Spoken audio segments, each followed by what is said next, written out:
Olá pessoal, muito boa noite, sejam todos bem-vindos a mais uma palestra dessa semana que vai falar sobre as profissões do mercado financeiro. E hoje eu tenho o prazer de receber aqui meu companheiro de profissão, analista Celson Plasto. Celson, muito boa noite. Boa noite André, boa noite quem está nos assistindo aí agora, quer dizer, um prazer o pessoal estar assistindo essa hora, 8 da noite, né, um programa. Mas é interessante aqui falar um pouco sobre isso, né? Somos parceiros aí de profissão, a parte de análise, então é extremamente interessante para falar nessa semana aí do profissional de mercado. Eu já fiz provavelmente eventos falando de tudo quanto é coisa relacionada ao mercado financeiro, mas é a primeira vez que eu falo sobre a minha profissão. Não sei se é a sua primeira também, mas de qualquer forma a gente teve uma primeira noite falando aí sobre assessor de investimentos, que foi muito boa, teve muito feedback positivo. A gente teve uma segunda noite falando sobre a profissão trader. A gente teve o prazer de receber aqui o Roberto Lombardi, que é o cara que desenvolveu, ou começou o desenvolvimento, criou até a primeira escola para traders aqui no Brasil, né? E hoje a gente falando sobre o analista de investimento, eu queria que você falasse um pouco, contasse um pouco da sua história, como é que você chegou até aqui. Eu cheguei até, eu brinco que eu cheguei um pouco sem querer, né, no mercado financeiro. Como assim sem querer? Meu primeiro trabalho foi numa empresa de navegação, eu fiz, né, faculdade de administração e era à noite, né, fiz Federal Fluminense no Rio de Janeiro. E era à noite já para poder estagiar durante o dia. E eu consegui um trabalho numa empresa de navegação onde eu trabalhava metade do dia na área comercial, metade na área financeira. Fui efetivado na área financeira. E eu sempre fui muito inquieto eu sempre fiquei me perguntando, daqui a 5 anos eu vou querer estar fazendo aquilo ali? Aí eu olhava, assim, às vezes para alguns profissionais, vou querer fazer aquilo que ele faz, daqui a 5, 10 anos, vou querer ser gerente dessa área, eu sempre me questionei isso. Eu falei, não quero estar aqui, não é o lugar para eu estar, não é que eu quero departamento financeiro, não era esse o problema, era o trabalho que eu fazia. E aí, nessa de buscar outras oportunidades, eu comecei a buscar, me falaram, olha, na faculdade mesmo, empresas de auditoria são extremamente interessantes para se trabalhar, você vai aprender muito. Eu falei, não, estou na área de aprender, eu vou mandar currículo para elas. Na época eu mandei, era Ernst Young e KPMG, mandei para as duas. E nas duas, né, é um processo seletivo intenso, tem dinâmica, tem provas de inglês, tem várias entrevistas. São várias etapas. São várias etapas. Começam com análise de currículo, depois você faz uma prova. Eram hotéis as provas, sei lá, 500 pessoas. Eu falei, meu Deus do céu, quanta gente. Eu sempre cheguei até a etapa final, que era entrevista com os sócios, com uma redação em inglês e uma entrevista. Mas eu não entrei. Nas duas, eu não entrei nem na Ernst nem na KPMG. Eu falei, não entrei, que droga. Só que o que eles fizeram? Eles pegaram o meu currículo, as duas, e enviaram para as empresas. Uma enviou, a KPMG enviou para o Banco Icatu e a Ernst enviou para a Coca-Cola, área de mídia. Não sei por que enviaram para isso. E eu fui chamado tanto para a Coca-Cola, para a área de mídia, quanto para o Banco Icatu. E no Banco Icatu fui fazendo as entrevistas, fui passando, cheguei até o final. Só que eu já era funcionário na empresa de navegação e quando me chamaram era para estágio, na área de auditoria interna do Banco Icatu. Mas meu chefe que trabalhava na minha frente, não, você vai para lá, você está insatisfeito aqui. E eu com, sei lá, na época, 22 anos, estou insatisfeito.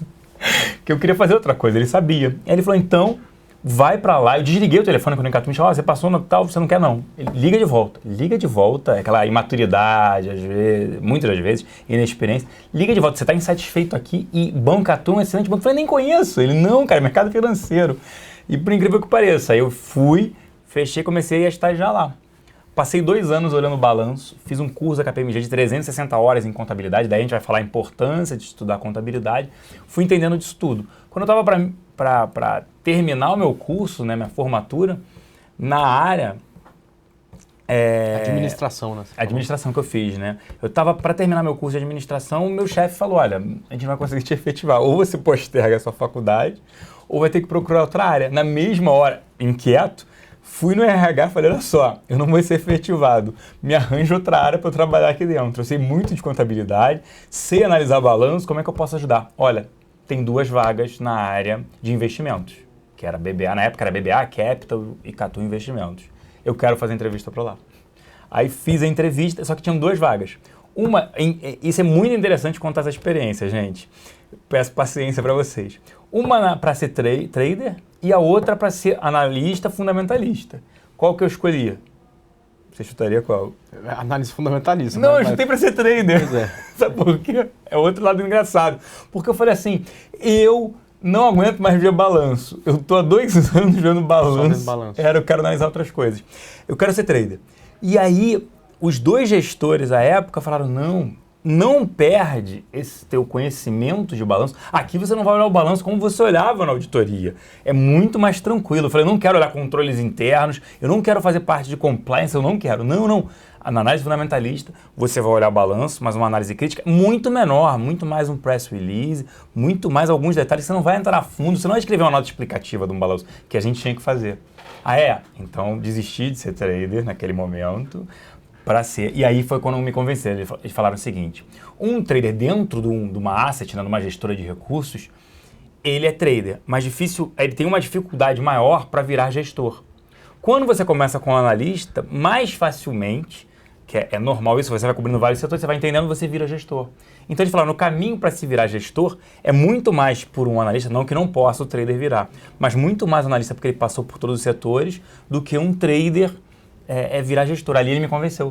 Aí eu comecei, isso era abril de 2000, a fazer parte do grupo, né, na análise fundamentalista, que aí era analisar balanço, mas muito menos do que uma contabilidade muito mais leve, que nada contra a contabilidade, mas eu fiquei cansado de ver contabilidade. E aí eu fui aprendendo qual era a crítica que eu tinha que utilizar, o que eu tinha de dados, né, como é que eu trabalhava os dados, forma de ser crítico ou não, investigativo o tempo inteiro, poxa, aquilo que a gente sempre debate. Isso faz uma grande diferença, né, na profissão. Eu vou ler e vou aceitar o que os outros escrevem, o que o jornal fala, é isso e pronto, não. Eu sou extremamente crítico, às vezes minha esposa mesmo fala, às vezes você parece criança, que é tudo por quê disso, por que daquilo. Será que é verdade aquilo? Será que a empresa fala? Então é extremamente investigativo. E na área direto fundamentalista, estou desde 2000, então agora em abril faz 16 anos, mas no mercado financeiro, se contar a parte de auditoria, desde janeiro de 98. Legal. Deixa eu falar um pouco também de como eu comecei. Aliás, a maioria das histórias é sempre por acaso, né, Celson? Eu estava no meu 5º ano de engenharia, eu consegui um estágio numa empresa muito grande, lá onde eu morava, lá em Taubaté, e até então meu pai me bancava como estudante, né? Meus pais moram no Tocantins, eu estudava a 2.000 quilômetros deles, então eles pagavam minha república, meu carro, enfim, e me financiavam. E eu arrumei um emprego como estagiário. Durante 1 ano e pouco eu trabalhei muito para ser efetivado e acabou que no momento em que eu fui efetivado, por uma questão até técnica, eu acabei caindo com um bom cargo e a partir daí eu recebia um dinheiro que eu não precisava para viver. Eu tinha uma vida simples nessa época, isso foi 2001, né? Um pouco depois de você começou. Eu não era casado, mas eu já tinha um relacionamento, morava praticamente juntos. Mas era um apartamento pequeno, o meu carro estava quitado, tinha sido meu pai que me deu, e eu tive um problema que eu nunca tinha tido, que começou a sobrar dinheiro e eu não fazia a mínima ideia do que fazer com aquele dinheiro. Problema bom. Exato, não era muito dinheiro, mas enfim, sobrava e o dinheiro ficava na conta, né? Eu não conseguia gastar, porque tinha uma vida simples, como eu falei. E aí eu fui no gerente no meu banco, que naquele momento não me convenceu, ou ele não parecia saber qual que era o melhor destino para aquele dinheiro. Não que gerentes de bancos não saibam isso, mas naquele caso, aí eu falei que eu vou estudar, eu vou aprender sobre isso. E aí eu me lembro que estava bem no início desse comércio eletrônico e eu comprei alguns livros via internet. E meio sem saber o que ler, eu acabei comprando um livro que se chama Aprenda a Investir no Mercado de Ações, né? Como se tornar um investidor / operador de sucesso de um grafista chamado Alexander Elder, um americano. Inclusive eu tive o prazer de encontrá-lo aqui no Brasil quando ele veio, a gente foi jantar junto, depois eu fiz uma abertura de palestra para ele lá na BMF Bovespa, e me apaixonei pelo mercado de ações naquela época, mas muito pela análise gráfica, né? Eu tinha acabado a faculdade de engenharia e durante a faculdade eu estudei coisas malucas como o Teorema de Laplace, enfim, que são problemas que têm 20 variáveis, né? E de repente eu me deparei com um gráfico com eixo X e eixo Y que eu consegui entender muito bem aquela dinâmica, né? E aí eu comecei minha vida como trader, mas desde o início, e mesmo durante a faculdade, eu sempre gostei muito de ensinar. Uma coisa que sempre me deu prazer, né? Então eu fui líder estudantil, fui presidente do Centro Acadêmico de Engenharia Civil durante 3 anos seguidos, fui vice-presidente do DCE. Eu sempre gostei de falar, sempre gostei de explicar, sempre gostei de mostrar o que eu sabia. E aí eu fui criando um envolvimento grande com os clientes e a partir de um certo momento começaram a me perguntar o que eu achava desse ou daquele ativo. E a partir daí veio a necessidade de virar analista para que eu fizesse uma análise e uma indicação de forma correta, né? Então hoje para você fazer uma indicação de compra ou de venda você tem que tirar um certificado que é emitido pela PMEC, daqui a pouco a gente vai tocar nesse assunto. E a partir daí vim desenvolvendo, né, esse trabalho como analista e ficando cada vez mais envolvido com o mercado. Agora, de 5 anos para cá, eu comecei a passar por uma mudança, né? Porque você vai ficando mais experiente, mais velho, você sai daquele foco só do trade, só do mercado de ações, vai pensando mais em investimentos, em outros produtos, até porque as oportunidades, às vezes, vão estar no mercado de ações, mas muitas vezes vão estar no mercado de renda fixa, como a gente vive nesse momento, né? Então, esse foi meu começo e, bom, enfim, agora eu estou aqui tentando aprender um pouco, escutando a sua história. Deixa eu te perguntar uma coisa. Uma coisa que sempre me incomodou, pelo jeito te incomoda também, é de ter uma profissão onde a rotina toma conta todos os dias, né? Total. Isso não é problema para o analista, né? Não tem rotina aqui, né? Zero problema. Não só aquilo que você falou, tem que estudar, tem que ler muito, tem que gostar de estudar, porque você tem que ler o dia inteiro, é ler notícia, é entender o que está acontecendo, é avaliar uma empresa. Então, essa é parte do nosso dia a dia. Fora que, hoje, não só a gente vai falar daqui a pouco sobre o quão o político também influencia, o econômico. Então, você tem que avaliar, está crescendo isso o país, não está... É constante, então não tem rotina. Você chega para avaliar uma empresa, né, você vai ficar estudando ela, o que ela faz, quais são as barreiras de entrada, as ameaças, as oportunidades, o tempo inteiro, discutindo isso. E conversando com as pessoas do mercado, porque o mercado, as empresas são extremamente dinâmicas, a economia é extremamente dinâmica. Então, assim, qual o impacto de um PIB caindo um recessivo esse ano que a gente espera menos 4,3%? O quanto ele vai impactar? Quais são as empresas mais impactadas, menos impactadas? Uma alta de juros. Hoje, uma decisão do Copom. Primeira coisa, né? Manteve, você estava falando. Pois é, às vezes o que você precisa saber não está no título da manchete, está nas entrelinhas. Então hoje foi um exemplo perfeito. Agora há pouco, explica aí até para o pessoal. Excelente, assim, isso que você está mencionando. Aqui uma breaking news, Copom manteve a taxa 14,25. Tá, isso era esperado. Bom. Beleza, vamos ler mais. Aí você abre e fala, tá, como é que foi a votação do Copom hoje? São 8 membros, 6 votaram a favor da manutenção e 2, o Tony Volpon e o Sérgio Corrêa, que já votaram em outras reuniões pela elevação de 0,5 ponto percentual. Ou seja, o mercado estava assim, será que eles agora vão para manutenção e aí mais para frente pode vir queda de juros ou não? Será que o Tony Volpon e o Sérgio Corrêa, que são aqueles que sempre declararam alta da Selic, que acreditavam que deve sim elevar a taxa de juros, porque a inflação ainda segue, digamos assim, entre aspas, descontrolada, o que eles vão fazer? Eles mudaram o discurso? Não, permanece. Então você tem 2 ali dissidentes que acham que tem que subir juros, continuam achando que tem que subir juros. Diferente da maioria, mas tem. Então, quer dizer, a notícia realmente, quer dizer, o viés não mudou, continua a mesma coisa. E isso que era o importante, não a manutenção da taxa, porque isso todo mundo imaginava que fosse acontecer. E não tem rotina, porque você olha e fala, agora tem que abrir. Então, o que acontece? A empresa anuncia, a Petrobras está com um problema de endividamento, vende petróleo futuro para os chineses, arrecada um empréstimo de 10 bilhões de dólares. Isso você tem que incorporar. Então, todo dia, não tem rotina. E sabe o que é mais engraçado, né? O que eu gosto muito disso, né? Quando eu falo da minha profissão, do que eu faço, eu amo. Ainda bem, você tem que fazer o que você gosta, porque senão você não consegue acordar para vir trabalhar. Eu lembro que uma vez, eu estava conversando assim com pessoas mais velhas, amigos dos meus pais e tal, e eu com, sei lá, nessa época, 26, 27 anos, comecei a falar da Petrobras. E um deles trabalhava na Petrobras e eu não sabia. E você começa a falar tal, olha, não, a Petrobras está fazendo isso, está fazendo assim, está fazendo assado, está indo para um caminho ruim, assim. Comecei a debater com ele. Isso tem coisa de uns 13 anos atrás, 14 anos atrás. E aí ele falou assim, pô, eu trabalho na Petrobras, duvido, você não sabe mais do que eu. Não é saber mais, é porque às vezes a pessoa está dentro da companhia, não é que ela não tem acesso, ela está na rotina dela, que a gente não tem. E a gente é que está estudando a empresa de tal, no detalhe, tão grande que você vai entender qual o principal fornecedor, de onde vem a maior receita da companhia, abastecimento, se sobe o preço da gasolina, como é que afeta o resultado operacional dela, que ele que trabalha lá muitas vezes não sabe. Não é porque ele é um profissional ruim de forma alguma, é porque ele não tem tempo para estudar a empresa, mesmo que ele trabalha, de uma maneira mais acentuada. Então, na análise fundamental, estudar isso. Dar esse poder de entender, falar do Ambev, falar o que ela comprou, vendeu, o que ela está fazendo, qual é a estratégia da companhia. E isso que eu gosto muito da análise fundamentalista. É entender as estratégias da companhia. E você entende melhor uma companhia em momentos de crise. Porque você sabe ali se tem vencedores ou perdedores. Isso é fundamental, né? Porque quando a economia está indo bem e tudo aponta para o infinito... É isso aí. Qualquer um se Todos os analistas são ótimos. Todos os analistas são ótimos, todos os traders são ótimos e todas as empresas performam bem, né? É isso aí. É no momento de dificuldade que a gente realmente descobre quem são as boas e quem são as empresas ruins, quem são as boas empresas e as empresas ruins.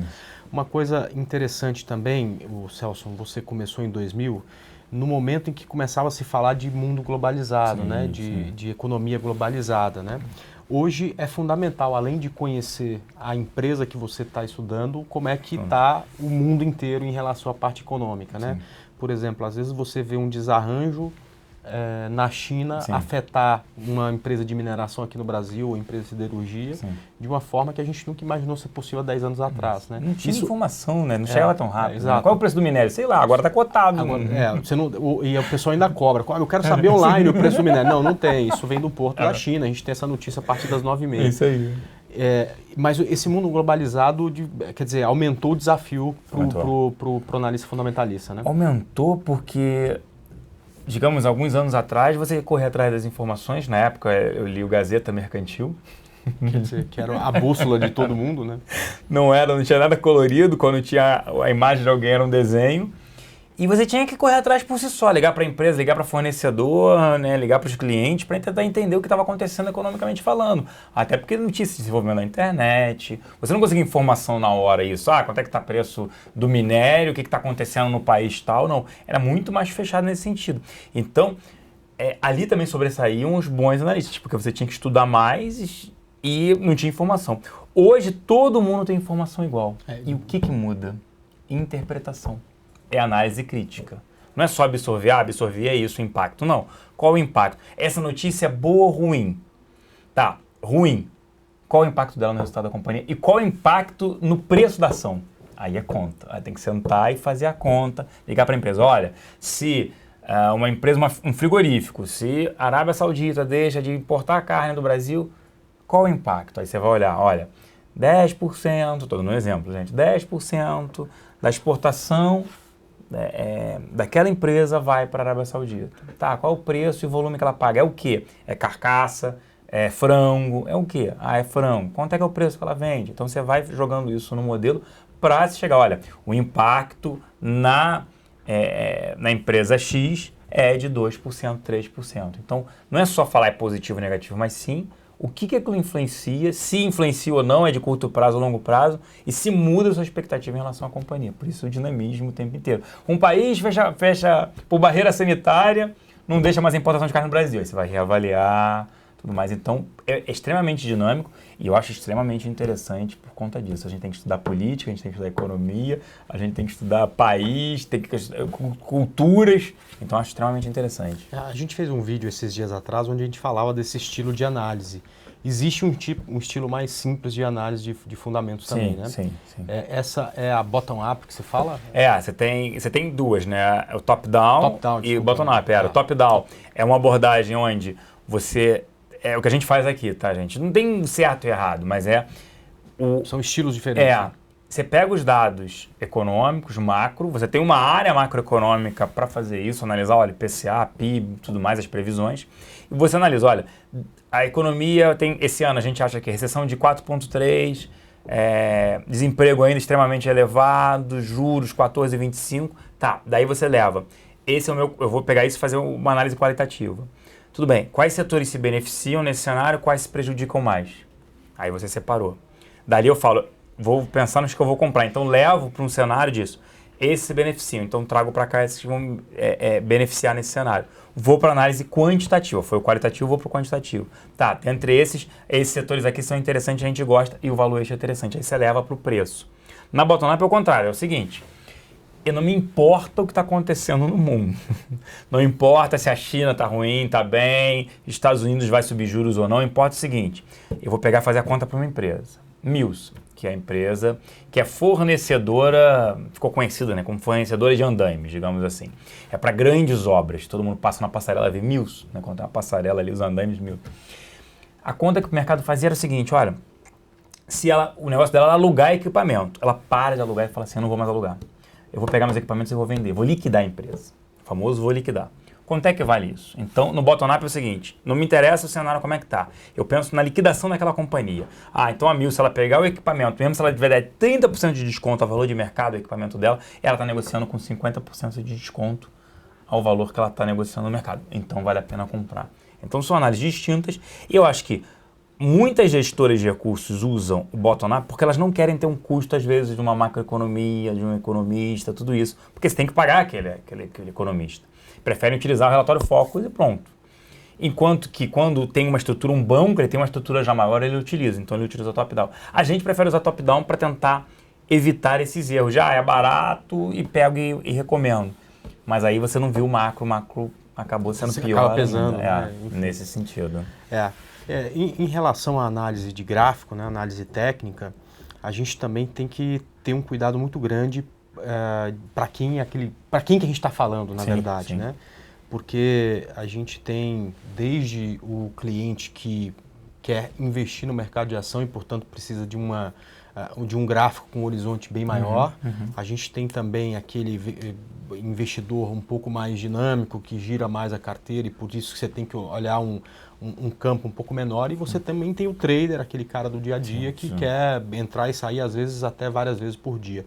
Então tem que ter um cuidado muito grande quando a gente fala de cenário. Eu falo de determinada ação para compra e para venda para saber exatamente para quem está falando. Algumas vezes aparece assim, poxa vida, André, você falou de compra para esse ativo e o Celson falou que não compraria de forma nenhuma, né? E aí eu até imagino a situação, né? O que você acha dessa empresa, Celson? Você está olhando essa empresa para daqui a um ano, para daqui a 6 meses, 1 ano, 5 anos, né? E aí alguém está num ambiente onde a gente está falando de trades curtos e eu estou olhando aquela ação para daqui a algumas horas ou daqui a alguns dias, né? Então, na verdade, essa informação ou essa divergência, às vezes não é nada disso, a gente só está olhando um tempo diferente, né? Então, acho que apesar da análise técnica ela ser muito mais simples, porque você aí já falou de diversas variáveis que você precisa para analisar um ativo e chegar a alguma conclusão, eu só preciso olhar tempo e preço, né? A gente tem que ter um cuidado muito grande de saber para quem que a gente está falando, justamente para você dar a resposta que aquele investidor precisa, para aquele cliente precisa, né? Esse é um exemplo, mas esse é um exemplo JBS. É um exemplo extremamente interessante, é o Marfrig, né? O analista fundamentalista, né, o que é melhor para o analista fundamentalista? É quanto mais tempo ele estudar, ele entender, passou por crise, entender o que aconteceu, aí o que a empresa tomou de estratégia naquele pior momento, qual foi a vencedora, qual não foi, se o management permanece o mesmo ou não. Então, por governança corporativa, a análise fundamentalista de forma alguma recomenda Marfrig. Independente, é barato, mas pode ter algum problema. Na parte técnica, você não está olhando isso. E aí você fala, não, mas eu estou olhando só 2 dias, 3 dias, está barato aqui, me informou o gráfico, isso está me dizendo que vale a pena ter. Aí eu venho para o fundamento, não, eu não consigo comprar porque eu não olho. A gente olha muito, né? Tem que se questionar no fundamentalista é o seguinte, como diz o Warren Buffett, e é verdade, eu quero comprar aquele ativo pensando em ser dono dele, ser um empresário do negócio, fazer parte do negócio. Totalmente diferente da análise técnica, do tipo, é muito mais um buy and hold, é um comprar para carregar, esperar maturar aquele seu investimento, entregar aquele upside que você imaginava, você fez toda a conta, estudou, tem 100% de upside. Então eu vou comprar, se eu tiver certo, ela vai em algum momento do tempo atingir aquilo. Diferente nesse sentido. Então, tem alguns ativos que a gente não recomenda de modo algum, que você passou por experiências ruins. É preconceito. Não. Só se mudar o management, tudo isso. Então, alguns ficam, sim, a experiência te dá, graças a Deus, esse know-how te ajuda. Não, mas a gente também tem esse cuidado, Celso, em determinados momentos, principalmente com os desdobramentos dessa crise toda que a gente vive no meio político, econômico, Lava Jato. Mas vocês pegam rápido isso é menos mal, né? Mas tem, por exemplo, tem algumas ações, né, que tem alguma possibilidade de ter algum envolvimento, isso a gente não pode julgar se elas são culpadas ou não, né, que neste momento eu não indico para compra de forma nenhuma, porque claro, a gente tem o receio de um belo dia a Polícia Federal estar na sede da empresa e aquela empresa amanhã se cair nos 5, 10, 15, 20%. Né? Então, eu acho que o principal compromisso nosso é com o cliente. Então, você tem que ter esse tipo de atenção. Mas, se não tem esse impedimento, às vezes você, dependendo de quem você está falando, você acaba indicando o papel, porque ele tem, num determinado tempo gráfico, uma possibilidade de compra. Agora, eu já vi algumas perguntas aí, tem pessoal perguntando que eu gostaria de perguntar um pouco para você da rotina diária, né? O que você olha a partir do momento que você chega aqui na corretora e começa a estudar, enfim, qual que é a sua rotina diária, apesar de não ser a receita de bolo todo dia, né? Não tem, mas é ler muito, né? Se inteirar do que está acontecendo, principalmente, né? Não adianta falar, todo dia eu vejo o Jornal das 10, que eu acho que é informação extremamente relevante. Jornal das 10 na Globo News. E provavelmente metade desses dias você está por lá, né? Dando entrevista. Do conta corrente, alguns apareçam. Mas é assim, é informação que você precisa e criticar, né? Então, assisto à noite isso, quando chego em casa.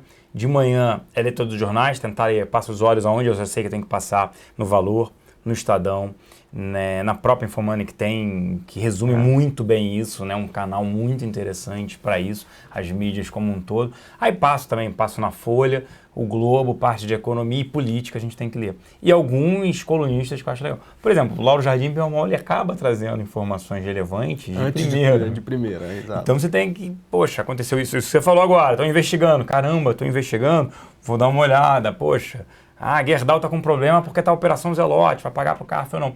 E aí você vai montando, isso aqui impacta no mercado. Por quê? Minha rotina é entender isso, escrever de manhã e durante o dia a gente vai debatendo com a área macro, vendo a parte de empresas, fazendo conta se está interessante ou não, qual o patamar do preço do petróleo. Aí, já perguntaram aqui, é interessante em inglês? Com certeza, porque imagina quando eu vou ler Financial Times, que a gente lê, CNN, assistir. Poxa, pode não parecer que faça impacto, mas é importantíssimo as eleições americanas. Puxa, por que elas são importantes para o Brasil? Primeiro, lá são democratas e republicanos. Os democratas têm uma visão um pouco mais aberta nesse sentido. O republicano, como um Trump, ele quer fechar as fronteiras, ele prejudica o comércio. Então você tem que entender essa parte também. O que são democratas? O que são republicanos? O que eles representam no país? Então, é um processo de estudo, de dinamismo o tempo inteiro. Aqui, por exemplo, estamos num processo, tem que entender se tem afastamento, pode ter um afastamento da presidente via TCU. Se for via TSE, pode cair o vice-presidente. Se cair o vice-presidente em novas eleições, é indireto ou direto? Quem assume? Eduardo Cunha? Caramba! Né? Então, é um processo de estudo o tempo inteiro. Então, não tem muita rotina. A rotina é entender, ler e interpretar essas notícias. Agora, falando do analista técnico, né, muita gente confunde o analista técnico com um alienado, né? Porque tem aquelas coisas prontas. O analista técnico não tem que olhar para a notícia. É claro que o analista técnico não tem que tentar interpretar a notícia como você faria, porque a gente não é treinado para isso, né? A gente não tem essa capacidade tão apurada de entender, num curto espaço de tempo, qual que é o impacto daquela notícia ou daquele dado no curto prazo, né? Mas é claro que a gente tem que saber como o mundo está vivendo. Então eu também, pela manhã, eu chego cedo, gosto de chegar cedo, estudo, leio também alguns jornais, leio a Infomoney, que resume muito bem, vejo principalmente, isso para mim é importante, principalmente para o público que opera no curtíssimo prazo, como foram as bolsas na Ásia, como estão as bolsas na Europa, como estão os futuros americanos. Ultimamente a gente tem dado bastante atenção ao preço das commodities, então é importante eu saber como funcionou o petróleo, como ele está naquele momento. A partir das 9h30 a gente tem o preço do minério de ferro, isso também acaba sendo importante para boa parte do nosso mercado.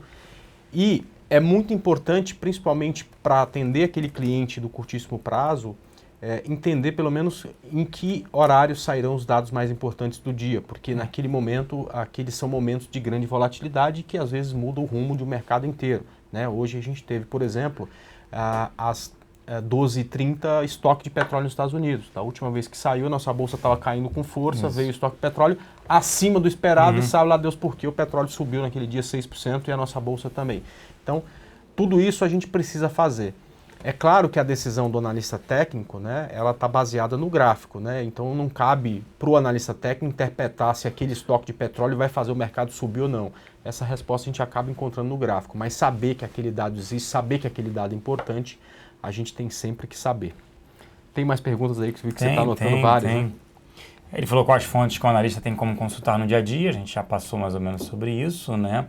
E, Celso, às vezes os fundamentos não são bons, mas durante o ano todo não traz rentabilidade. E aí, são bons, mas durante o ano todo não traz essa rentabilidade. Então, alguma coisa aconteceu. Ou a sua previsão não se concretizou, e aí é extremamente interessante. Quando o analista fundamental ele vai parar o seguinte. Isso é extremamente importante. Eu tinha uma projeção de resultado, a empresa não me entregou, e a ação caiu 10%, 15%. Aí você vai reavaliar. Olha, os fundamentos são bons, a empresa voltou a ficar barata, mas eu errei ou a empresa teve um problema? Ou isso foi um evento único naquele trimestre, dali em diante resolveu o problema? Foi um não recorrente, então você vai jogar aquele resultado menor para frente ou não, foi só não recorrente, vale a pena aumentar. Ou a decisão é a seguinte, ou você vai zerar a sua posição ou você vai aumentar a sua posição. E aí é que está a crítica do tipo, o analista errou. Pode ser, mas também pode ter sido um momento da empresa e depois vai melhorar. E a pior coisa que tem é isso, às vezes tem amor, né? Não, eu recomendo compra, o ativo sai de 30, sai para 25, sai para 20, você não fez nada. E aí fala, não, eu errei na projeção, a melhor coisa que tinha teria sido zerar minha posição, porque a empresa não vai me entregar aquele crescimento, o múltiplo não é mais aquele, o fundamento não está mais por detrás daquilo, então tem que sair. Então, isso a gente é muito cobrado, o analista técnico é muito cobrado, porque o analista técnico ele erra mais do que o analista fundamentalista, né? Porque o nosso estudo... o estudo do analista fundamentalista, primeiro que não precisa ter o retorno em 30 minutos. Isso, né? sim. O retorno é de médio prazo, né? E você faz um estudo muito mais profundo analisando o cenário. Às vezes muda o cenário ou alguma variável da empresa e isso acaba mudando. A gente estuda padrões que aconteceram no passado e que tem uma probabilidade maior de, portanto, repetir no futuro. Então a gente erra mais, né? E acaba, mais do que o analista fundamentalista, e acaba fazendo a coisa funcionar porque a gente tem uma mania, né? A gente é quase maníaco com a questão do gerenciamento de risco, né? Sim. Então a gente acaba indicando operações para os clientes onde a gente enxerga alvos muito grandes e riscos muito controlados, né? Então, mesmo que a gente acerte 60% de tudo que a gente fala, se a gente ganhar bem nesses 60% do tempo e perder pouco no que vai dar errado, acaba que o resultado final é sempre muito bom. Agora, é sempre um desafio e tem uma pergunta que fizeram aqui que eu gostaria muito de responder, ou de responder junto contigo, que é André e Celso. Deixa eu ver aqui a pergunta, eu acho que você anotou. Queria saber se vocês sentem a pressão de analisar para muitas pessoas e como lidam com isso. Eu imagino que, como em qualquer início de profissão, né, isso talvez seja uma preocupação no início, mas a gente já tem alguma experiência e eu vou te dizer que é o seguinte, eu pelo menos tenho um compromisso com a qualidade, né? Então, se tem hoje 10 operações ou 10 indicações para fazer para o meu cliente, eu não tenho problema nenhum em fazer as 10. Mas também se não tiver nenhuma, eu não tenho problema nenhum de falar, hoje não tem nenhuma boa possibilidade de investimentos. Então, a nossa preocupação é sempre com a qualidade. Portanto, esse tipo de pressão para a gente, pelo menos para mim, não existe mais, né? E como o meu foco, mais uma vez, é na qualidade, se tiver 10 indicações para fazer, eu vou fazer as 10 sem nenhuma preocupação, porque as pessoas, os clientes entendem que o nosso foco é na qualidade e se não tiver nada para fazer, a gente também fica sossegado em falar, olha, hoje não é o dia para tentar, para comprar ou para vender. Não sei se é assim também contigo. Concordo plenamente. Óbvio que tem um motivo de preocupação, até porque a gente recomenda, tem carteiras recomendadas, então a gente tem que ver isso como se fosse uma cota, como se fosse um fundo. Tem que ter esse comprometimento, sim. Senão é fácil, você indica qualquer coisa, nem olha para não, você tem que ter esse comprometimento. E óbvio que tem uma pressão, né? As pessoas estão te seguindo, as pessoas confiam em você, credibilidade, tudo isso tem que olhar sim. Que eu acho que é a coisa mais importante para o analista, né? É credibilidade. Credibilidade. Né? Então Não, isso é uma perdeu coisa... isso, acabou. Exato. E é difícil de conquistar Sim. e é muito fácil de perder, né? Sim. Então, às vezes, tem gente que ficou marcado na carreira por conta de um erro e a gente tem que tomar muito cuidado porque a gente lida com dinheiro, lida com investimento, lida com o sonho de um monte de gente, né? Eu vou citar isso, desculpa interromper, isso é muito importante, gente, isso que o André mencionou. Teve, na época do IPO da OGX, ficou marcado um analista de um banco estrangeiro, não vou citar nomes aqui, mas ficou conhecido por conta disso. O que você faz? O IB, né, a parte de Investment Bank, é contratada para fazer o IPO, a abertura de capital daquela companhia. E a área de análise faz a conta de quanto é que valeria aquela ação. Sem poder revelar, ele só faz, olha, tá caro, tá barato e tal. E aí, naquele momento, ele falou, eu não vou fazer... O valuation não vai dar para ser por esse preço, não dá para falar, para comprar, tá muito caro essa ação. Não, a gente vai perder 10 milhões de dólares, eu não vou fazer. E aí ele quase foi mandado embora, não foi, e aí quando ele pôde, eles não fizeram o deal, né, não participaram da oferta pública de ações, ou seja, perderam 10 milhões de dólares, e eles não estão enviesados de forma alguma. Quando ele pôde, no primeiro momento, acho que a ação estava 1.200, quando no primeiro momento que ele pôde, na época o valor era 1.200, ele pôde fazer uma recomendação, ele deu de short, vendo a R$700. Bateu os R$700 e ele falou, agora é 350, e veio caindo, e veio caindo, e veio caindo. A credibilidade dele, e ninguém esquece disso. Ele pode ter errado, recomendado comprar esse ativo ou vender aquele, sim. Só que ele bateu de frente com o próprio banco, deixando de outras áreas, receber 10 milhões de dólares, né, o banco. Não recebeu, mas o que ficou extremamente marcado, o que ele fez. E isso é fundamental, né? Como pessoa, como profissional, como tudo na vida, né? O cara ficou marcado por um evento excelente na vida dele, para não esquecer nunca mais. O mercado nunca mais vai esquecer disso. É a credibilidade. É credibilidade. Você pode perder tudo no mercado financeiro, menos a credibilidade, né? Tem uma pergunta para você. Qual a maneira mais fácil de aprender análise fundamentalista nos dias de hoje, sem estar trabalhando em um banco de investimentos ou asset? Como você faria no dia de hoje para aprender sobre o assunto? Eu gosto muito de ler Peter Drucker, que é um grande, que fala sobre investimentos. O Warren Buffett, tem vários livrinhos dele, pequenininho, né, que tem algumas frases. E como até citou, eu esqueci aqui o nickname aqui do Casoni, citou, que aí é Assuá Damodaran, um indiano. Eu já participei de 2 palestras dele. Ele faz o valuation ficar de uma forma tão simples, mas tão simples que você fala, peraí, meu filho que não sabe ler vai saber fazer o valuation. É extremamente fundamental. Eu, na época, não paguei, quem pagou foi o Icatu, na época que eu trabalhava. Foram 2 cursos com ele que foram sensacionais. O indiano que sabe, tem que ser matemática. O nome para o pessoal anotar. É Assuá, eu até escrevi aqui, é ASWATH Damodaran, é Damodaran que o pessoal fala, Damodaran. Pode digitar, tem diversos livros dele, eu tenho diversos livros aqui, que são extremamente, ele vai explicando no detalhe. Ele não vai explicar contabilidade, ele fala fluxo de caixa, tem que entender do fluxo de caixa. Fluxo de caixa é isso, aí você vai entender o que é fluxo de caixa. E aí você vai montar o seu valuation, seu modelo de fluxo de caixa para fazer isso. Então, você não precisa estar no mercado, você precisa entender um pouco de contabilidade. A pessoa perguntou, fiz direito, não tem problema nenhum. Eu fiz, isso é interessante até, fiz administração, aí não terminei, não concluí um mestrado que eu estava fazendo em finanças na PUC Rio, e aí quando eu vim para São Paulo acabei fazendo um curso de pós-graduação em Direito Societário. Tive que entender Direito Societário, porque uma empresa compra outra, para onde vai o ágio, não vai ágio, tem prêmio, quem fica com a parte tributária. Tive que entender essa parte também, ou seja, tem que estudar o tempo inteiro, mas a Assuá Damodaran é o papa para isso. Legal. Deixa eu falar um pouco aqui sobre o processo de se tornar analista, analista tanto fundamentalista quanto técnico, né? Hoje a gente tem uma prova que é aplicada pela PMEC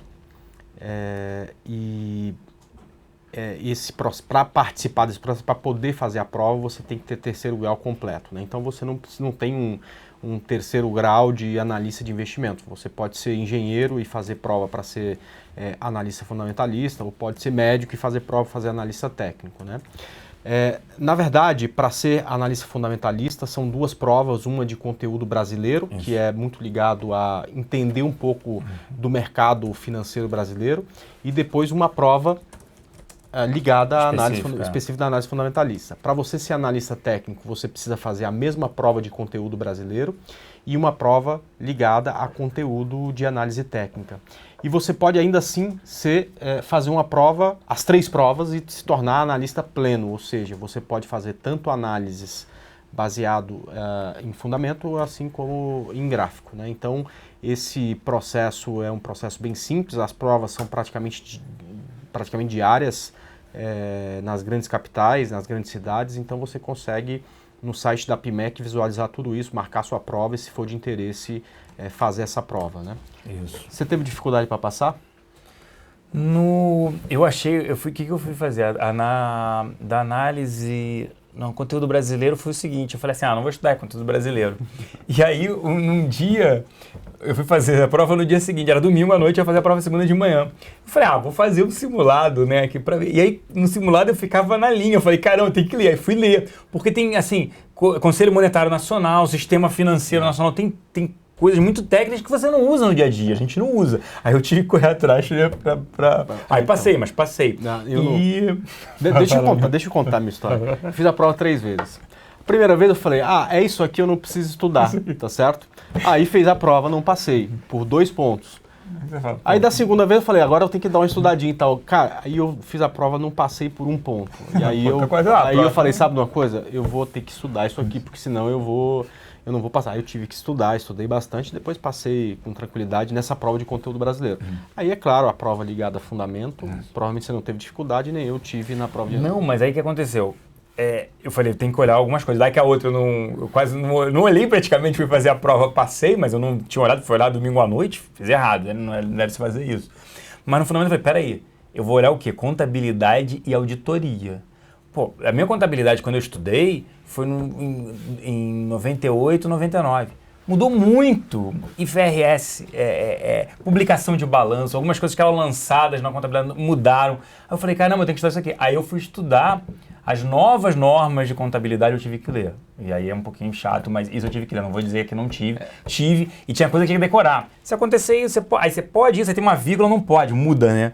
Qual é a certa, ou qual é a única certa? Você fala, caramba, isso é muito chato. Mas tive que estudar essa partezinha assim. Mas aí passei, pelo menos estou com certificado. Tem que fazer. Tem uma pergunta aqui que se um estudante de direito pode se tornar analista fundamentalista a partir do momento que ele se formar, né? Você tem que ter terceiro grau completo para se tornar analista. Você tem mais... Tem perguntas aqui. Teve uma pergunta aqui, como explicar, por exemplo, essa é excelente, o Flávio aqui. André Celso, como explicar, por exemplo, uma boa notícia ou a divulgação de um bom balanço de uma empresa e a ação cai forte em seguida? Um bom balanço de empresa, ele fala lendo o título da matéria que saiu, né? Então, por exemplo, lucro da Brasfoods é de não sei quantos milhões e supera em 40% o do ano anterior. Então vamos para mais uma... Opa, tudo bem aqui. Mas aí você não pode ler só isso, né, Celso? Acho que você tem que ler mais... Eu falei Brasfoods porque o que acontece? Saiu o balanço da Brasfoods no trimestre passado, ela também caiu, mas no trimestre passado ficou marcado porque foi um balanço que, para quem olhou só o lucro, foi um belo balanço, mas ela abriu com um gap gigantesco que fechou caindo naquele mês mais de 10%, né? Então, não é só a manchete que você tem que ler, né? Um bom balanço você tem que ler tudo para entender realmente se foi. E aqui também é mercado, então imagina o seguinte... Se aqueles investidores, eles compraram um ativo já pensando no resultado e não tem mais nenhum trigger, né? Ou seja, não tem nenhuma notícia positiva que possa continuar essa tendência, esse desempenho positivo, ele vende. E o contrário, o balanço é ruim, todo mundo esperava, vem ruim, a ação sobe, porque estava zerando o short. Mas isso a gente tem que entrar, faz parte do curso que a gente também está fazendo, vai explicar melhor isso, short, long, como é que faz. Mas nesse caso aqui, tem que também pensar o seguinte, o balanço é notícia passada, é olhar no retrovisor. Isso. É uma data importante. Registrada. Balanço terceiro tri. Sai em janeiro, fevereiro do ano seguinte. Final de setembro. A gente não tem o balanço, por exemplo, do quarto tri, que terminou em dezembro, a gente está em março. De diversas empresas, Petrobras, por exemplo. Então já passaram-se 3 meses do ano.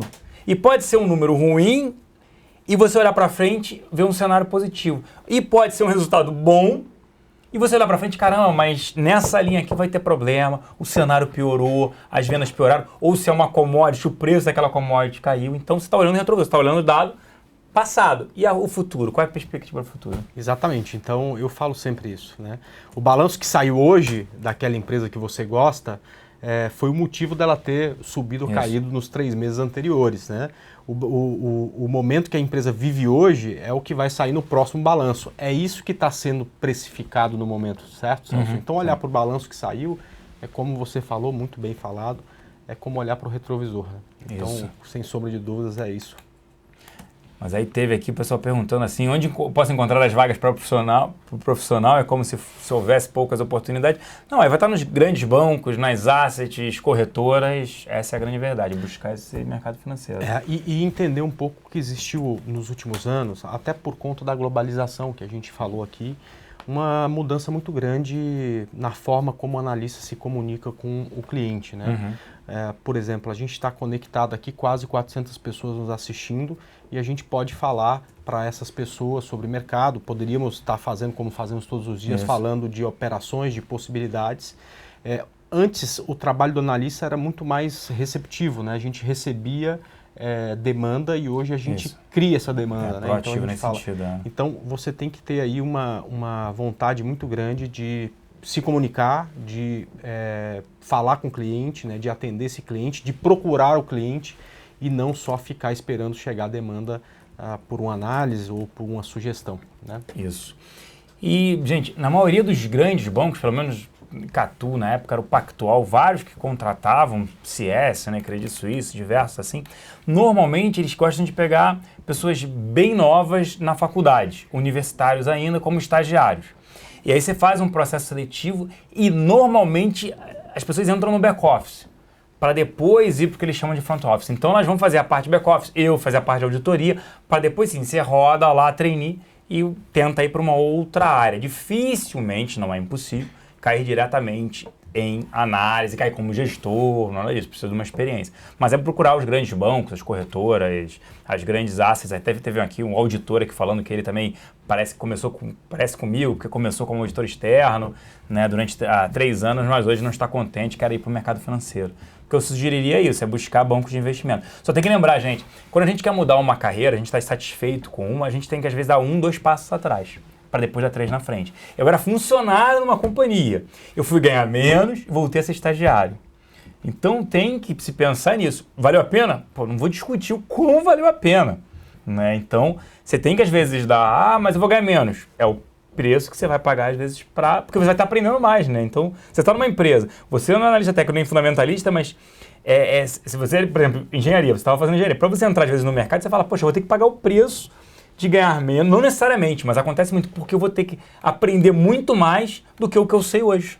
Então acontece isso também, né? Com certeza. O pessoal tá falando aqui de 2 indicações, acho que você até escreveu, mas eu queria que você falasse 2 bons livros que para quem está querendo entender um pouco sobre análise fundamentalista poderia ler. Do Assoalho da Modarã eu postei até aqui, o pessoal tinha perguntado, deixa eu pegar até aqui de novo o nome do livro, Evaluation, como avaliar empresas e escolher as melhores ações. Esse para mim é bater em morro. Legal, eu vou falar como se transformar em um investidor / operador de sucesso, do Alexander Elder, e um livro que não foi lançado ainda, que se chama Se Afastando da Manada. Aliás, tomara que seja lançado em breve. Na verdade, esse brincadeira é um projeto meu aí, que é algo que eu desejo muito fazer, transformar uma série de palestras que eu fiz aqui também pela Infomoney em um livro, e a gente está nessa fase final. Acredito que vai ficar muito legal. Talvez aí, logo vai estar disponível para vocês, até às vezes em formato de e-book. O pessoal falando se essa palestra vai estar online lá na frente, né? Então, essa tem uma página, eu vou passar o link aí para vocês, da Semana do Profissional de Mercado. Nos próximos dias, todas as palestras que foram feitas aqui estarão online, tá ok? O pessoal perguntando aqui, falando assim que eu detesto contabilidade, não é isso. Ver contabilidade a fundo, primeiro, não é um papel do analista fundamentalista. E eu passei 2 anos fazendo nota explicativa, sentando, achava extremamente cansativo, não era o que eu queria para mim. Então não é que eu deteste a contabilidade, eu só prefiro uma outra forma de analisar balanço. Na aula até que eu participei aqui, né, quem participar do curso, né, terá acesso. E eu falo um pouco isso, análise vertical, análise horizontal, o que olhar no press release, o que olhar no balanço. Então, não é uma contabilidade a fundo, lançamentos contábeis, razonetes, tudo mais, como tem que olhar na contabilidade, como tem que olhar um auditor externo, um auditor interno, por exemplo, é só por isso, né? Mas o pessoal falando que contabilidade é chato e tudo mais, mas acho que vale a pena. É uma profissão extremamente dinâmica, cada dia, um dia, você tem que olhar, aprender. E minha carreira também foi mudando no decorrer do tempo. Depois eu virei gestor, passei por outros bancos, passei pelo BBA, fui analista de elétricas no Santander, passei pela GP Investimentos, passei por um hedge fund na Opus, onde eu fazia tesouraria, eu podia operar moeda, podia operar qualquer coisa. Então você vai tendo que se adaptar, tentando entender o que acontece na China, o que acontece na Índia, qual é o principal mercado hoje, líquido ou não. Aí deu um problema numa ação aqui, você pode vender lá fora, o mercado está aberto lá fora. Então muitas vezes, poxa, deu um problema na Petrobras, na época que era gestor, ia de madrugada, alguém me ligava, deu um problema na Petrobras, vem pro trabalho para operar. Via, falava, vende o Petrobras porque vai abrir aqui de repente com gap. E às vezes você pegava caindo lá só 2%, abria aqui caindo 10%. Né? E aí você falava, pronto, me protegi. Então tem vários ali. E da análise fundamentalista você pode partir para uma gestão também de empresas. Então tem muita coisa ali interessante, né, para discutir. Hoje eu vejo muitos assets até tendo na gestão um analista fundamentalista e um técnico. Por quê? O fundamentalista fala, olha, eu gosto desses ativos. E o técnico fala, esse aqui está mais interessante para comprar nesse momento. E aí tem o trader extremamente relevante, que não estou falando da analista técnica, o trader mesmo que, cara, por onde eu compro, é um volume muito grande, como é que eu me escondo? Como é que eu faço o melhor preço? Eu vou brigar por um centavo. É extremamente. No passado não era tão dado valor para o trader. Não, ele cara, só compra e vende. Não, é extremamente relevante hoje, como ele se esconde, como é que a estratégia dele para compra e venda do ativo. Então tem muita coisa aqui para aprender, é interessante sim. Legal. Eu tenho uma resposta aqui que eu queria muito responder aqui do Oswaldo. Eu vou deixar até ticada, mas antes eu queria falar o que é chato na minha profissão. Eu falei de contabilidade. Você falou de contabilidade. A gente, apesar de poder, quando alguém me pergunta de um determinado gráfico, eu posso abrir e visualizá-lo ali. Mas é muito importante você ter todo aquele histórico na cabeça, você ter os pontos onde no passado foram importantes como suporte, como resistência, e eu tento ao máximo estudar todos os dias e, cara, não perder essa memória de como está cada ativo, de quais eram os pontos importantes no passado, quais pontos poderão ser importantes no futuro. Por exemplo, a gente falou de Petrobras, que com certeza você não vai indicar compra para longo prazo, mas para quem pretendia ficar 3, 4 dias, ela rompeu um ponto importante que foi 5,15, esticou depois disso. Como eu lembrava desse ponto? Simplesmente porque você olha todos os dias. Quando eu tenho muitos compromissos e fico 3, 4 dias sem acompanhar o mercado, eu perco tudo isso da memória. E aí eu tenho que começar meio que do zero novamente, como se eu estivesse começando de novo. Eu me permito ficar um dia por semana sem olhar o gráfico, que é sábado. Sábado eu tiro, sexta-feira eu saio daqui no final da tarde, vou para minha casa, e no sábado eu tiro para curtir com a minha família, fazer tudo. Mas no domingo, no final da tarde, na hora que eu chego do almoço com a minha família, volto do shopping e tal, eu sento e começo a estudar de novo justamente para manter essa memória. Então, essa impossibilidade de você se desligar por muito tempo do mercado acaba sendo mais chato. Agora, tem uma pergunta do Oswaldo, vocês acreditam que o mercado é capaz de absorver um profissional recém-licenciado aos 35 anos, vocês sem experiência anterior no mercado financeiro? Oswaldo, o que faz um bom analista é exatamente a qualidade das análises que ele faz. Então, para bons profissionais, né, que têm uma boa qualidade, sempre vai ter espaço. Né? É claro que hoje a gente precisa entender muito mais do que somente comprar e vender ações. Né?